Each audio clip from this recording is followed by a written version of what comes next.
So we are here in Columbia? Yes. You grew up in Columbia? Grew up in Columbia High School all my life, 42 years. Okay.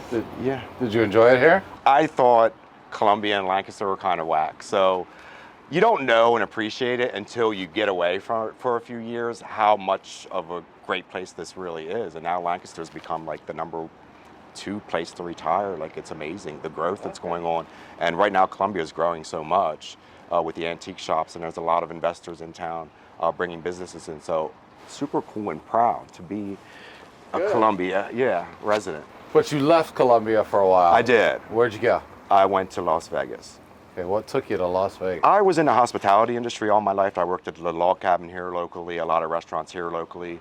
And basically their platform is $2.83 an hour plus tips. So Las Vegas, I saw an opportunity to make between $10 and $16 an hour plus tips and be treated like a professional person in hospitality. Like, I literally was telling Todd I would go to work, push a button, my uniform would come around dry clean. It just felt good to be appreciated in that line of work. And there's a lot of opportunity in Las Vegas for that. Did you know someone out there? Did you just go out on a whim? Just went out, drove out cross country. Wow. Me and my dad.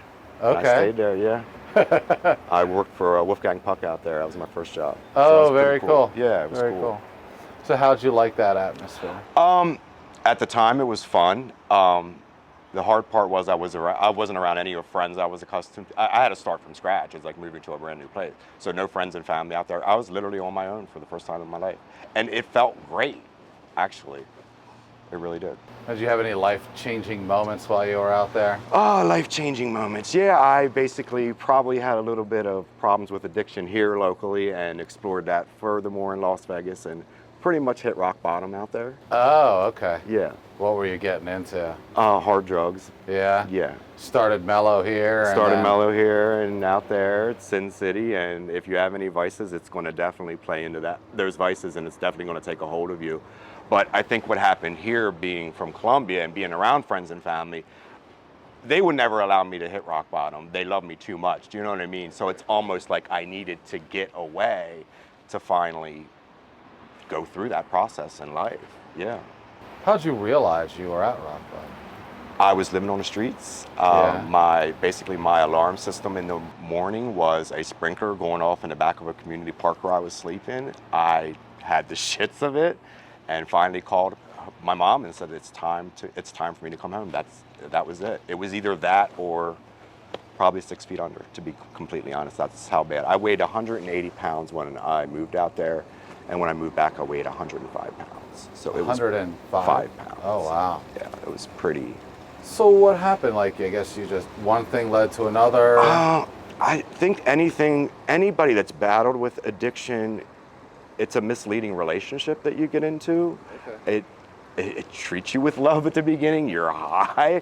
You know what I mean? It treats you very well. I was losing weight, feeling good. You know what I mean? Not around any of my friends and family to put me in my place and say, this is not where you should be going, you know.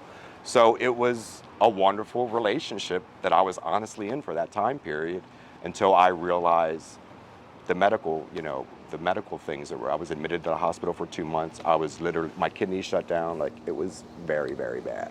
It was really, really bad. And that was out in Vegas You were in the hospital? Yeah. No support system at all? No, and then that's the funny thing, because you're turned into like Social Security, anything, any outreach, and there was just absolutely nothing out there to help anybody. Yeah, it was crazy how the system really failed in that way. Really? Because I was actually looking for help, and actually it was a cop, believe it or not, who saw me at the community park, and he could just see the desperation in my face, and I said, I just want to go home, and he got me a bus ticket. Really? I was gonna ask, how did you get to the point where you reached out, but someone found you? Yep. It was pretty incredible. That is awesome. So the bus ride back, lots of time to think. Yeah, just reliving everything. And what am I going to go home to? Like, I needed to come home to love, basically, is what saved me. Yeah. Sorry for getting emotional. No, that's okay. It's got to be a rough thing to have to rehash. It is. It's really, really hard, and it's a lot of work. And I came home I had a pair of jeans, a shirt, and a bag full of paperwork. Everything was gone. was crazy.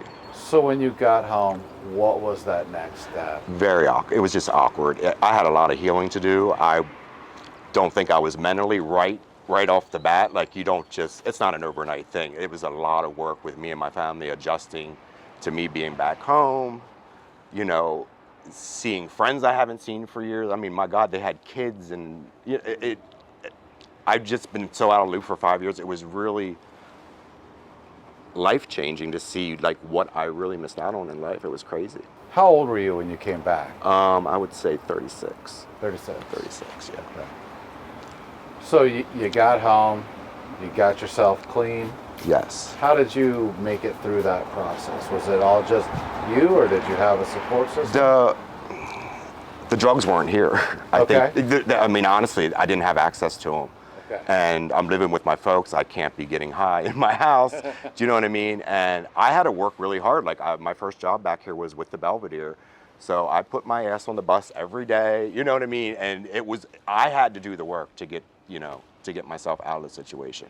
I have a wonderful family who's here to support and do whatever it takes to be that, support system for me. But inevitably, it was up to me to put my life on a successful journey. So how many years have you been back here? 4. 4? Yeah, 4 years. And do you ever feel that urge to go back? Yeah. Or how do you fight that? Oh, people ask me all the time if I go back. It's not a fond memory. There was nothing built out there that I miss, honestly. There is like nothing. Yeah. All my friends out there were through drugs, you know what I mean? So it's just, there was really nothing out there for me. How do you fight any kind of urges that you have to find drugs, to go back, to try and, I mean, there must be a little part of you somewhere that every once in a while pings up, or maybe there's not. No, there's weak moments, and you Okay. just focus on the good that's happening, because so much has happened in the past 3 years, positive, that it just would be a complete waste of time to ruin that for a quick high. Okay. Yeah. So what has happened these last 3 years that is so I positive? became a licensed realtor. Okay, very good. And I thought I'd be really successful at it, but you don't know going into it. And I am becoming very successful at it. And I have great mentors. I've reached out to the best. Ann Lusk at Sotheby's has been a wonderful platform and a guiding light for me in real estate. And that's my new high. Okay. That's my new high in life. Cool. And the relationships I'm building, it's amazing experience. Is it the property or the people? It's the relationships, and it's Okay. the moment, and it's a memorable moment, and it's the biggest purchase in most people's life. And to come from where I was and to now have people trusting me with the purchase of real estate is just beyond an amazing feeling. Okay. It's like, wow, like I really put in the work and I really did this. Feels good. Feels really good.